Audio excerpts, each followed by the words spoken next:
This week on the Push Pull Legs podcast, we talk about 4 questionable opinions.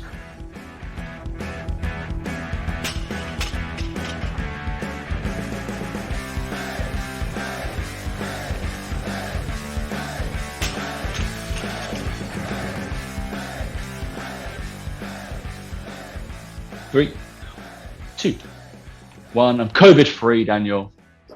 Hey guys, welcome to the Push Pull Legs podcast with myself, Damik. And me, Tom Hall. What's going on, buddy?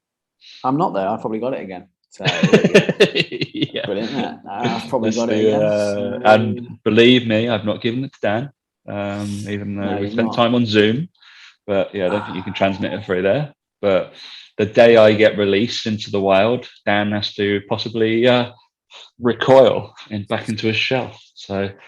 So funny because I wouldn't. Yeah. We know Dan is not the most out social, like socializing person in the world, and yet you just catch it like it's going out of fashion, mate. No, well, Laura tested positive yesterday, and like the few days she didn't have it when you had it, right? Last time. No, she didn't. She didn't get it last time I had it, and then I was fine. I genuinely just didn't even notice anything, like can still taste, smell, all that sort of stuff. I just had a headache for a couple of days over the weekend, and I put it down. So I've been on my computer all week. I was like, I just need to take some time off my computer.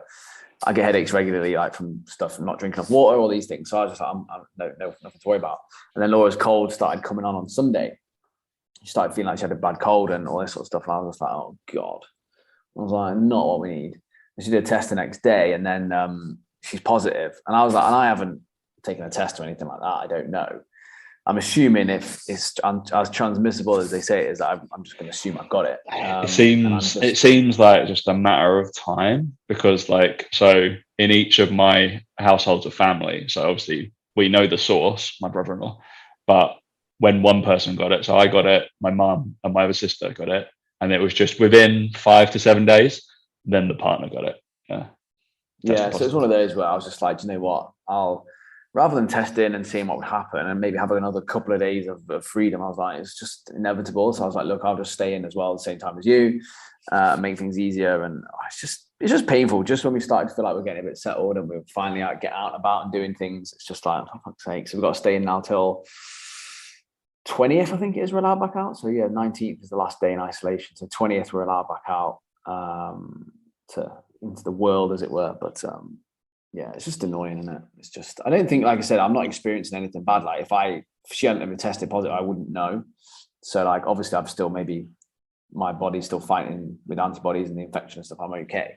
Yeah. But it's just the chances are that I'm probably transmitting it to people. So I'm a decent human being. So I'm not going to go out and about and fuck people over. So yeah, it's the whole morally right thing to do. We're all going to get it. Like I think the UK, again, from looking at the news over there briefly, bits and bobs, it seems as if the UK is starting to pave the way for, look, we're all just going to have to live with this, and we're all going to get it, and we're going to cut the isolation time down, because actually, do you know what? Like, it looks like it's going down to like 5 days. Yeah, and look, in a year's time, it's going to be a cold. It's going to be, look, you can get tested for it if you want, and again, so know that if you needed to go to the hospital, they know what you've got. But it is going to be a case of people are just going to get it, and like, they're not going to need vaccinations because people are just going to be immune to it. Like the amount of people now have got immunity in the UK because of the cases are that high. You're looking at half the population have probably got natural immunity now anyway. So they said that they published a thing for Europe. They think that within 6 to 8 weeks, half of Europe will have had it. Yeah, and it's like places over here then that are going to struggle because no one's got it here, or very few people have got it here. So there will be a bit of a wave over here because once the freedom movement opens up a bit in Europe and things like that, and more people get it. Once I get out there and I'm like, I'll be touching all your golf balls, and I'll be like, oh yeah, that's it. Yeah, spreading my Europeanness. I just can't wait for it to just be like fucking normal, just for us to have a cold and it just be called COVID. It's crazy, but yeah, I mean, if anybody's interested, my post-COVID day. So obviously I was test on release. So officially my 10 days is over on Thursday. But we're recording this on Tuesday. I was allowed out as of yesterday because the whole test and release. So I was negative on the 7th day, I believe. And then obviously I did the 24 hours, waited my turn, got 2 lateral flows negative, so I'm no longer infectious.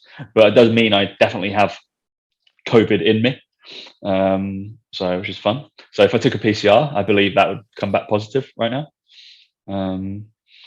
which is fun. But yeah, I was saying to Dan, I was like, one of the things I was looking forward to is literally just getting out and having a coffee not made by me, which is a really sad thing. But I was just like, yeah.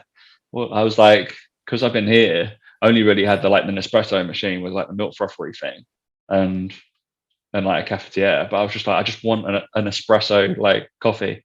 Give me that, please. I was like, I just ran like, I was just like, I don't care where it's from. I was like, I've just want a decent one. Yeah, I was just like, I've been withheld for like 10 days essentially. So yeah, I did that. And then I just enjoyed walking around, smashed my 10,000 steps, didn't I? Like that was the big thing that I was getting really annoyed about. Like obviously I didn't wear my watch for over a week just because I was just like, there's no point. Like, what's the point? Like, it was nice in a way, but it was just sitting there on my table and like didn't even bother looking at my steps.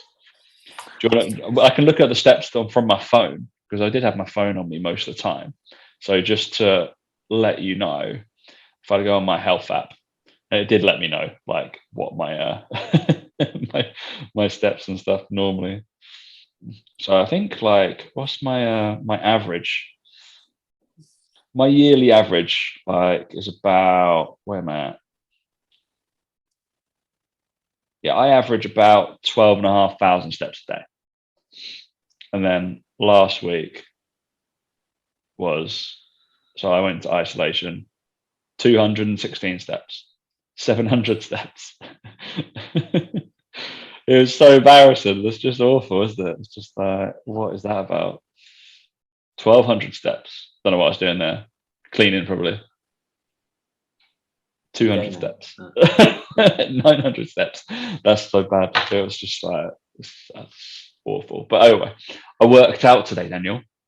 So my first workout, I did. What did you do? The first workout post-COVID? I can't remember. Looking now. Can't remember.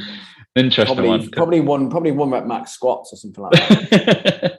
It's an interesting one. So I've been talking to like Nathan. So he's my buddy who's he's a doctor of sports cardiology, and he's obviously seeing a lot of athletes post-COVID, and he does like respiratory like testing, CPAP testing, cardiovascular testing, and cardiorespiratory testing and stuff like this. And he's noticing like their breathing troubles, even if they're asymptomatic. And he's noticing that the plus, he's like the over 90% efforts, he's like, it's fucked. Like elite athletes are fucked. They're trying to push to that level and they just haven't got it. And it's really, he's like, yeah, it's a bit weird. Even he was like, yeah, there's no point like pushing hard because then you end up kind of like recoiling back and knocking yourself backwards a little bit as well when you try to push post COVID too soon, like 2-3 weeks even after having it. He thinks that's the thing where these athletes are coming back asymptomatic, going back into training, and he's like, they're training too hard too soon. We all know that happens in injuries and stuff, but he's just like, I think possibly off this. So it's an interesting one. So I was under his advice. I'm only going to train weights. That's not do any cardio. I mean, yeah, that makes sense. I think I'm going to do that for a good 2-3 years. Just to make sure. I know, crazy. So my day, I foam rolled and did a load of sit. Obviously, did a load of mobility because that's fun. I did some split squats, some press ups, and some side planks. That's about it for 5 sets. So boring. What a hardcore session. I know. And then I did some arms. So yeah, always because got the excuse, right? So yeah. Beautiful, allowed out. Right. So today, I've just named the title "Morons This Week" because nothing really has happened in the fitness world. It's like the first week back in the gym. Really, I feel. There's not been any craziness. Obviously, I've only been in the gym today. So I didn't see any. There's just a distinct. There's not many like new signups already, but just generally speaking, obviously it's like be nice to the new people, but also tell them fucking put their kit away, because that is one of the big bugbears of the new member, not realizing that you can tidy the gym at the same time. So lay the ground rules. Harsh. Yeah, I get both sides of that sort of argument. Like, that it's annoying that gyms are full, and obviously, you're once that person, blah blah blah. But obviously, we were talking off air, off air.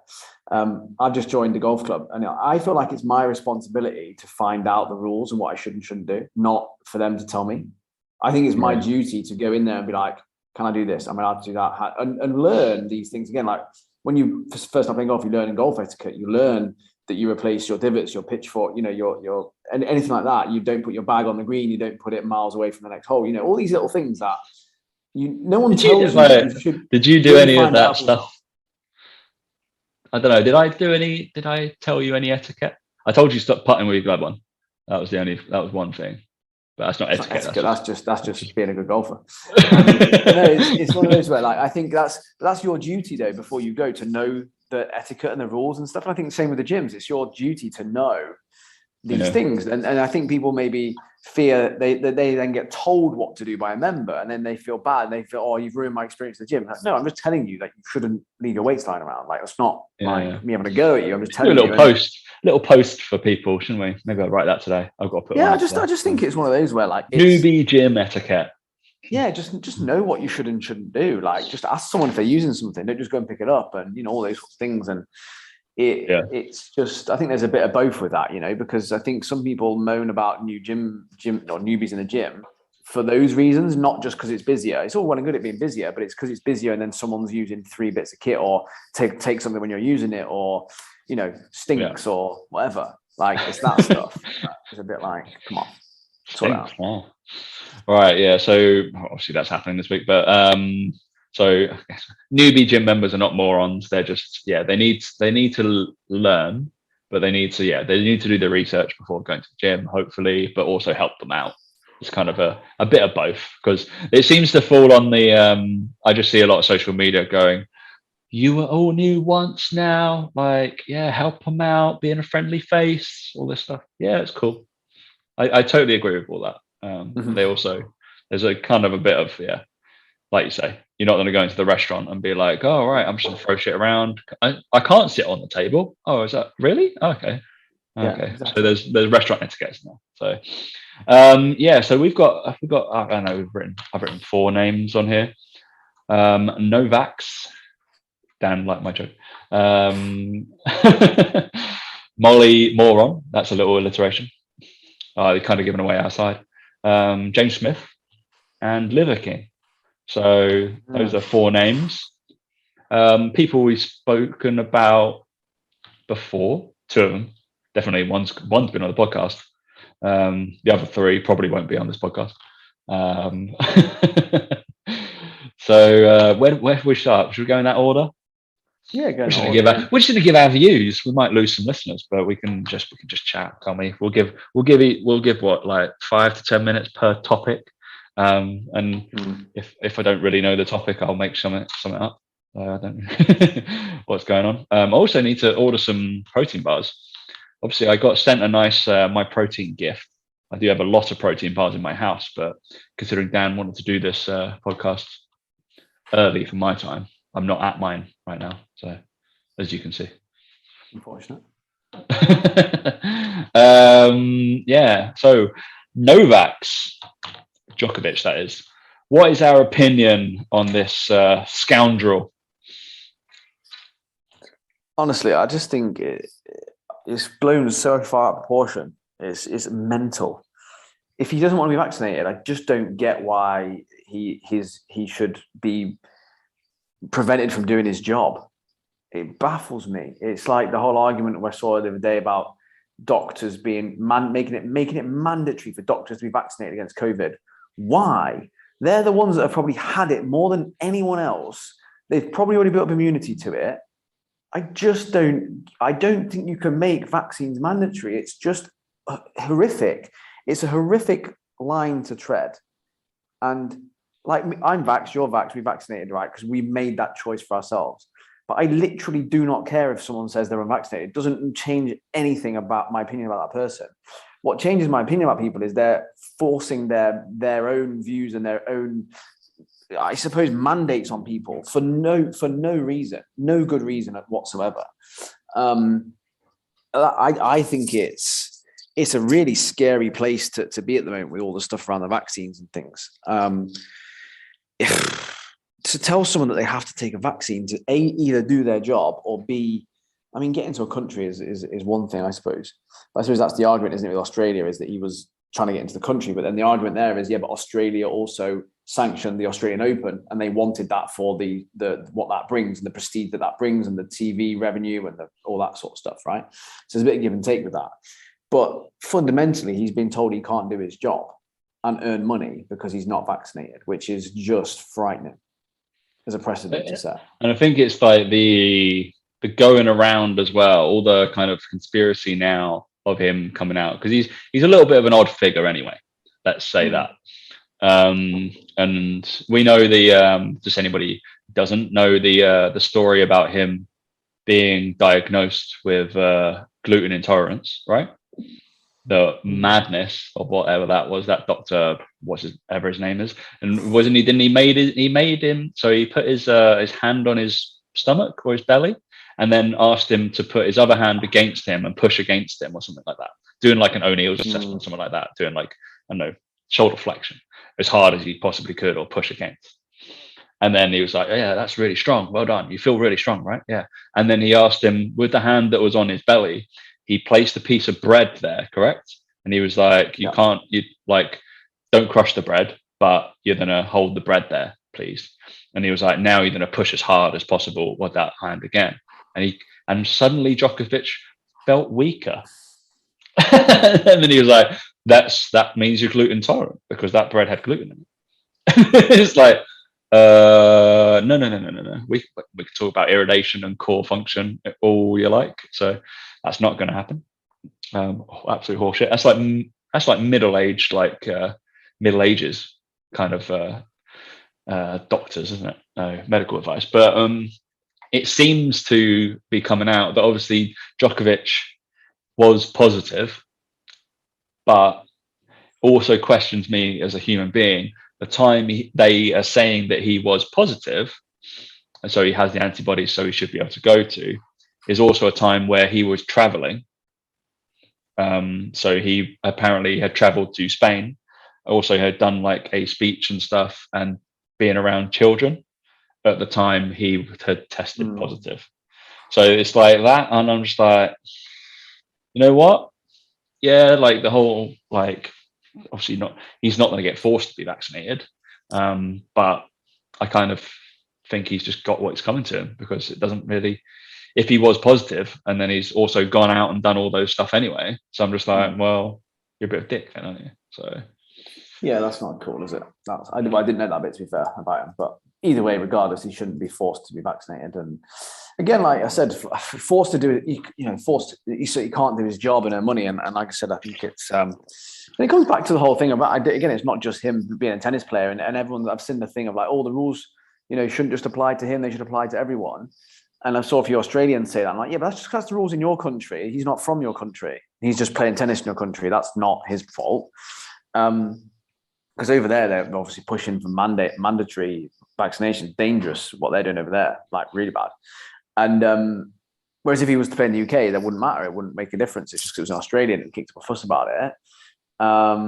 It's like the England cricket team are over there playing cricket, and you don't know if all them are vaccinated or them are doing stuff. But again, it's for the Ashes or whatever. It's important. And unfortunately, these jobs have the higher profile, and they do require people to travel to the country to do them. And yeah. I just think it's a dangerous precedent to set. And likewise, I would also back that doctors and nurses shouldn't have to have the vaccine. They shouldn't be mandatory. It should just be like, surely if he was just to like go there in theory, like he just would have to do a mandatory quarantine and then be let out. Like, it seems like a simple kind of thing. We've had that in place anyway.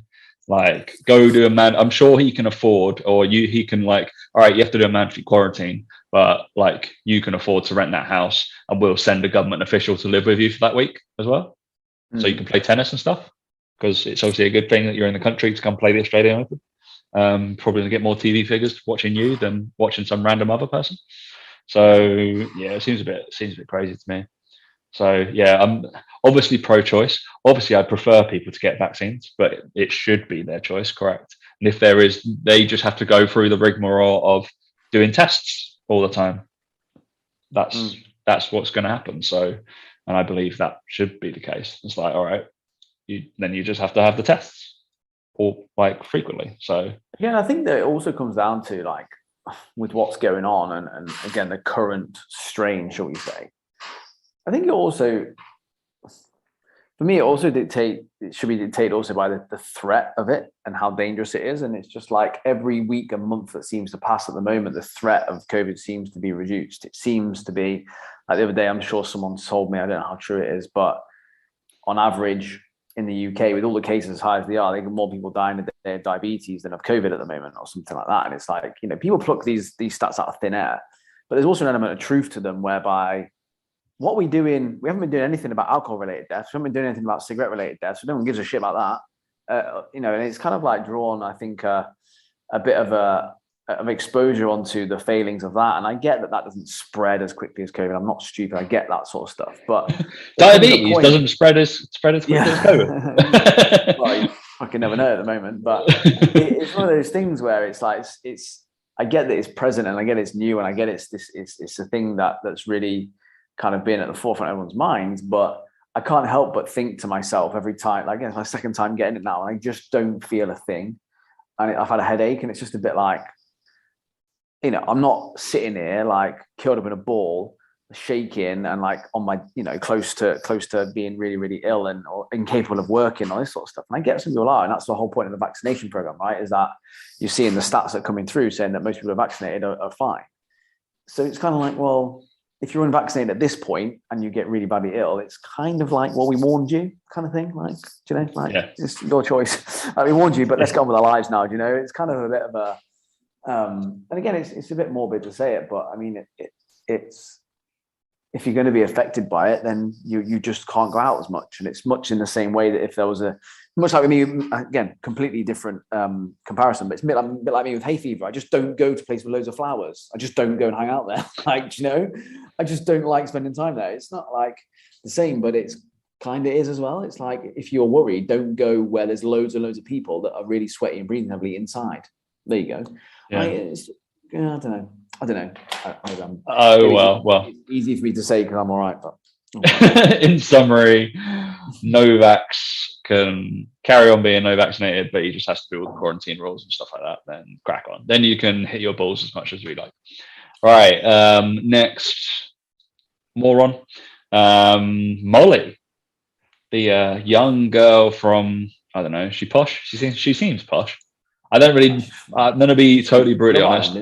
Don't really know her that well. I was like, I feel like we can give a view off the whatever the story has been. I understand what's happened-ish. I think with this, there's a few things at play here, and I'm gonna be very careful that I say this the right way, because I don't buy 100%. Don't buy this whole argument of it's because she's a woman and everyone's had a go at her. And it's really bad because I've had blokes that have said same things on my podcast and they didn't get berated. So I'm going to break it down. And I'm going to say that Molly Mae has built her following and her reputation from being on social media. That's how she's made her reputation, right? She went on Love Island. She got shitloads of Instagram followers. And because of that, she then got given a role at Pretty Little Things, whatever it is, the company. I don't know. That's what it is. Given a role there that she would never have got if it wasn't for a following. If she had 2,000 followers, she could work her arse off and not get that job at 22. So don't care what anyone says. Again, Love Island comes into it, but also at her age at 22, she's built up that following using social media. So she can't then really complain when social media turns around to bite her in the arse. When Jimmy Carr goes on Diary of a CEO, Stephen Bartlett, and says, yeah, you just got to work really, really hard. It's different because he's 40 odd. he's come from nothing and he has worked really, really hard. He's a Cambridge graduate. He's worked really, really hard. He quit a job at 25 and then wanted to be a comedian and did all the circuit, right? Yeah. Molly Mae's been an adult for 4 years. And she's saying that you just got to work hard. It's just the same 24 hours in a day. And it's a little bit harder to hear from someone because all her followers are going to be 22 or younger, predominantly. So they're looking at that and going, yeah, but you've been on Love Island, you've got a huge leg up in terms of following exposure. And because of that, you've then worked hard, maybe, I don't know, and got this role and got this job and all this sort of stuff. But without that exposure, you wouldn't have got the opportunity. Whereas all the other people that have said, I worked hard to get where I am, didn't have the exposure because they're a bit older, all that sort of stuff, right? So the other one is Ben Francis, is the CEO of Gymshark. He's been on Stephen Bartlett's thing and he's talked about working hard and this sort of stuff. But again, we've seen videos and pictures of him knitting and stitching things in his garage with a sewing machine, right? At the same age that Molly Mae was on Love Island. Like, it's kind of like, I buy the story more, like with that, and I can see it. And I think that, again, you've built your whole fame on using social media. You almost have to expect that people on social media are going to have an opinion about you more so than someone else who hasn't. And I think the same would be true if it was a 22-year-old guy who'd done the same thing. I think it would be very similar because, again, it's that age group and that demographic who use social media a lot, creating the memes and creating the rigmarole around it. Jimmy Carr's fans don't use it in the same way. They're not going to create a meme about these people to have a laugh and make a joke that eventually becomes a talking point because they don't use it. They've got busy lives. They got on with their lives. They couldn't give a shit. Whereas the people that follow her, they're that way inclined. It's what they do on a daily basis. And that's the thing that I think has been missed. I don't know if anyone's spoken about it, but from me, I look at it and I just think I don't know if it's been spoken about hugely. Like, she's been an adult for 4 years. Like, I don't know how hard to be working 4 years. And it's like, it's a weird thing as well, because whenever, I'm sure you've been hit by some of these people before, or it'll be like the people who, I can make your Fit Pro business earn 10K, 20K, 30K a month if you just follow and do what I say. And I remember there's been a few of these, and the lads, like, I'm sorry, I don't know how old they are, but they look like 20. And I'm like, I'm sorry, but no, I'm not going to take you seriously. I was like, because I don't believe you've done it, like, unfortunately. So, and I'm just like, there is that kind of age thing, which I totally agree. And then I get backlash from that. So obviously, before we obviously disagree. Obviously, the same 24 hours does not exist for everybody. Me and Dan are sitting here as generally, we'd say, working to middle class white males. So we definitely have different 24 hours than most people. I would say, it's just like it's the madness of it, isn't it? It's just like, no, the same 24 hours don't exist for people that are in like famine or poverty and stuff like that. The 24 hours consist of priorities of getting food, shelter, all that kind of stuff. Molly Mae's priorities consist of probably posting social media. What can I buy? Where am I going to get food? And like, what tasty stuff am I going to have? That's a different 24 hours. And it's not just because it's down work hard. It's kind of like, I remember it really brought me back to, there was a YouTube clip or a coaching clip on basically privilege, on this lad who basically, they lined up a whole school and they were like, all right, we're going to like show, basically they were like, all right, we're going to have a race. And there's like 50 kids, right? And they were like, right, take one step forward if your parents are still together. Take one step forward if your parents like still earn over this amount of money. Take one step forward if you have like always had a birthday. Take one step forward if like you've never like lived out of a thing or anything like that. And it just showed the discrepancy. And they were like, this is the head start in life that you've had, that kind of thing. So I think it falls into that, and it's just like, it's madness. It's obviously madness what she said. But people make mistakes. Hopefully it'll build her character, I guess. So, and be a better person on the back end of it. We can only look at it on that light, really. So every time I've seen her speak in this last week, I've kind of turned off, and I was just like, I don't. Oh yeah, I don't think. I'll be honest. I don't think she's going to say anything that's going to resonate with us in any way, shape, or form, or help us in any way, shape, or form. But No. I get the uproar. I get it. It's like if, like I said, I think it's the same if it's a 22-year-old guy with a six-pack who, you know, has just gone on Love Island and then becomes an online PT and makes a fortune. It's like, well, no, you haven't worked hard. It's because you've got exposure through TV, and again, you've used social media to leverage that. That's not working hard. It might be working smart. Let's not take that away from her. She might be working very smart. Exactly. She might have made money very, very quickly. But again, like I said, it's not like she's been down in the trenches for 4 years working her nuts off. Like, you know, she's 22. And like I said, all these other people that have said these things that, again, Steve Marler said, I see the story and believe the story, and they're older and they have got that. And you know, I don't know. We haven't seen or heard of her struggles, because has there been any? Like, I don't know, other than trolls on Instagram and social media, which again, like, and then you're like, Jesus Christ! As soon as you get over 1,000 people follow you, be prepared that, guess what? Some people won't like what you say half the time. Well, no, but also, if that's how you want to create and that's how you want to live your life, and you want to get exposure that way, you expect the backlash that comes with it, like, because it's inevitable. Like, it's anyway. But that's my tuppence anyway. I'm not sure. It's I think there's a lot of the shouting about it's to do with she's female, and a bloke said similar things, and I think it's actually a bit more about all those things we've discussed as well. Not 100%, but as well as that, people seem to have forgotten about it a little bit. Lots of caveats. It's not as just like, just it's because she's plain like that. It's not because she's there's lots of things in play. All right, number three, Jesus Christ. Something that you highlighted to me, and it was something that I saw. I don't know whether somebody reposted it. I don't know. I did see some reposting of Mr. James Smith PT. Obviously I don't follow this lad because like I don't follow Molly Mae because he doesn't resonate with me. I don't take any value, believe it or not, even though I will follow Joel Seedman, but he gives me value because he gives me shit to talk about. But yeah, I think James Smith, he did a thing about, because his personality doesn't, I would never be his friend. Let's just fake that. So his what did he say? Working to live against living to work. Yeah, he put up a post, and it was one of those where it's like easy to say, isn't it? So basically, he said, put up it in a I suppose got asked a question in a question box, and it just said, someone asked, explain working to live versus living to work, and he basically said, you know, one of the reasons I don't get on with London is everyone's so focused on work, money, career, they lose sight of living life, etc. Someone earning 35,000 a year in a job they love is truly wealthier than someone earning 100,000 pounds a year in a job they hate. Someone earning 35,000 a year working a handful of hours a day is truly wealthier than someone in the office 12 hours a day earning 100k.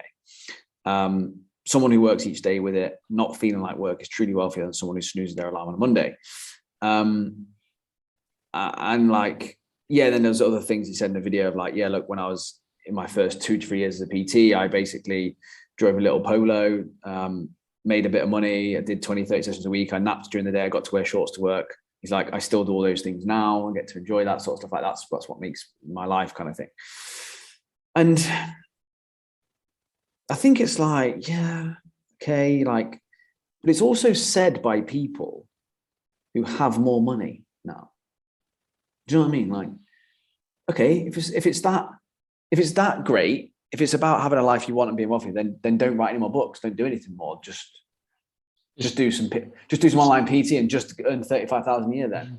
But it's not though, is it? It's like you're saying that now, but you've got to that point. And I think his argument, again, and he did a retort video, which I understand completely, is that if you do the things that you enjoy, the wealth will come at some point with it, which I kind of understand his point. But I kind of understand, but there must have been a process when he must have taken the other view, because he was clearly like just living to work to get to the point where he can back off. right? Yeah, but exactly that. And it's also that thing of like, there must have been some point in time where he was earning 35K a year, and he was doing his 15 to 20 clients, and he was doing this stuff. And he said to himself, if I post every day on social media for 3 years, I'll be able to get more.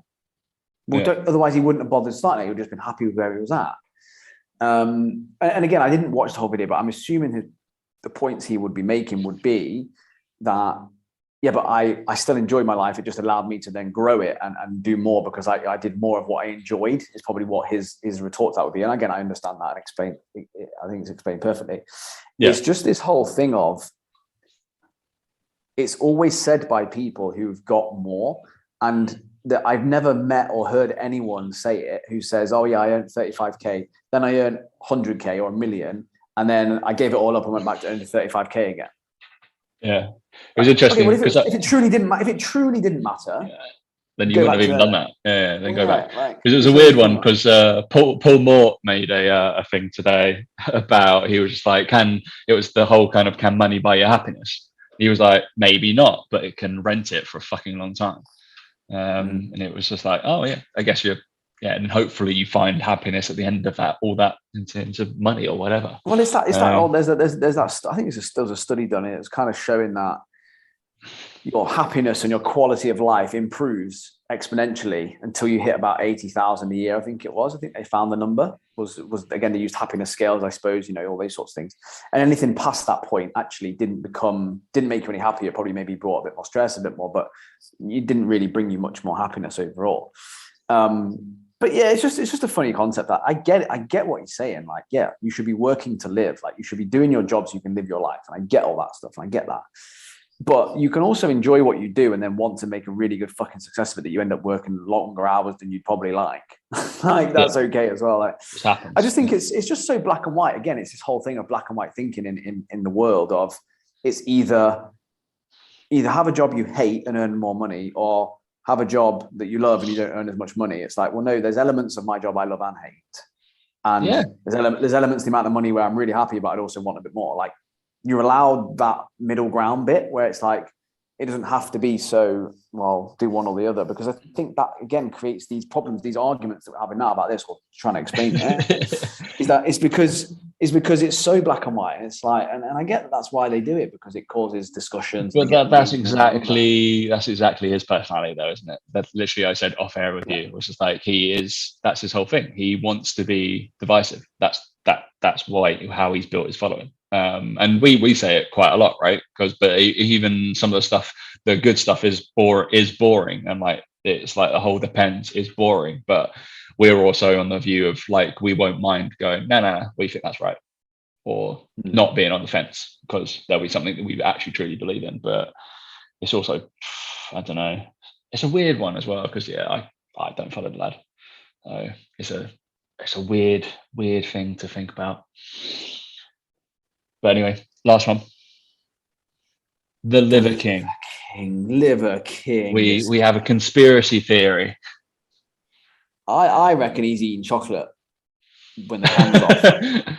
Number one, he needs to shorten his life expectancy to about 40. Because basically, Neanderthals did that. That's all they lived to. And has anybody reach out to us, ever seen him post a video where he eats the thing he's talking about? Never. I've looked at a few, and he doesn't seem to eat it.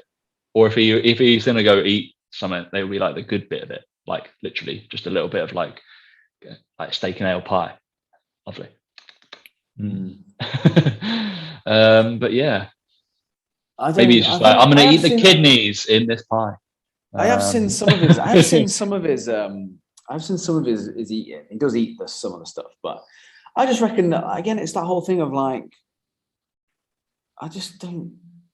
It's a persona. It's got to be. Well, the thing is like, he's obviously, like I said,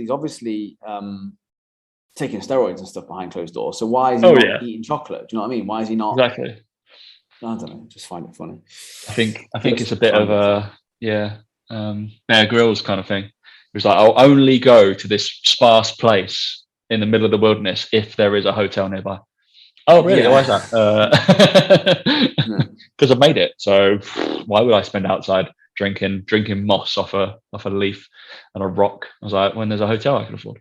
Absolutely. Live a king. He's just clearly, he's got maybe he owns a line of butchers, and that's some of the stuff that's off cuttings and stuff like that. Who knows? Conspiracy theory. So interesting show. Not very fitness based, but more topical, I guess. That's what you got from us. All about topical. All about it, mate. Lovely. If there's any other business from Mr. Daniel Meek? No, not from me. Next week we'll be coming from quarantine as well, or isolation. Isolation. Yeah, I guess it's isolation, not really quarantine, isn't it? So I'm allowed out. So I'm going to paint the town red. I'm not. Drink coffee outside. Just go drink coffee and go to work. That's about it. That's the excitement of my life. Unfortunately, I haven't got anything in the diary really to look forward to. So I've got to book some flights to Dubai at some point, and get out there. Bring my clubs. Need a new driver first. That's the thing. Will I go get that carbon fiber? Don't get it, mate. Go and watch the video, the reviews on it. It's not. Yeah, no. It's not adding much, is it? It's not adding much. Because it's the first one as well. It's the first one with a carb. You never want to get the first thing. Like you're like, no, get it in a couple of years time when they've done it better. Like there's going to be stuff that's make it better, right? It's like the first iPhone, I'm sure was lovely, but I think iPhone 2 was better. Like the PS1 and PS2 was better. That's it, isn't it? And what the other thing as well, so I got my hybrid, so I managed to use it on the range the other day for a bit, right? And why Tom, you'll be able to tell me this. I think I roughly know the answer. Why was I drawing it more than I do with my other clubs? I set it up as an iron. I set it up as if I was hitting an iron, right? My assumption is I wasn't putting the ball far enough forward in my stance. That's my assumption. I don't know if it's true or not. Anyway, well, that might be the case. If you're setting up as an iron, you're probably it generally happens when you go from a right to left. So you impart right to left spin. So if it is further back and you've got a longer club, you're probably digging it out as well. Because I tend to draw the ball, but so Bernoulli's theorem, right, of the rotational ball. It was because with my irons not that long ago when I wasn't using mine, I was using higher clubs. They're going real nice. They're going pretty straight with a slight fade. You know my swing, got a very slight fade to it. I'm like, okay, that's cool. And I picked up this hybrid and then not swinging club for 2 weeks. And I was like, why is it going like that? And then I was like, afterwards, I was like, hang on a minute. I looked at the videos and I was like, I don't know why. I've never used one before, so I didn't know what the goal was. But I shall fix it.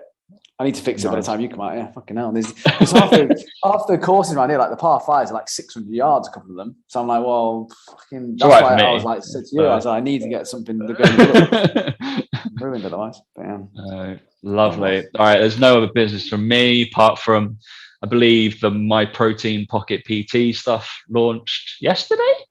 I mean, exciting, sure.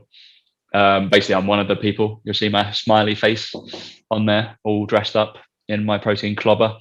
And I think every week there's probably a video from me talking about something, as it ranges from recovery, motivation, and nutrition, I believe. And I was like, can I just talk about training? I know more about that. They're like, no, we want these 3 things. I was like, oh, great. Okay.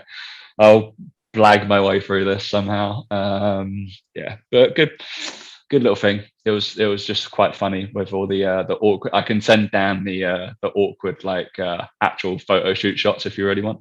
And I just look atrocious. Also, I was just like, I was eating like everything in the world, so I looked the most out of shape trainer, like in my perspective.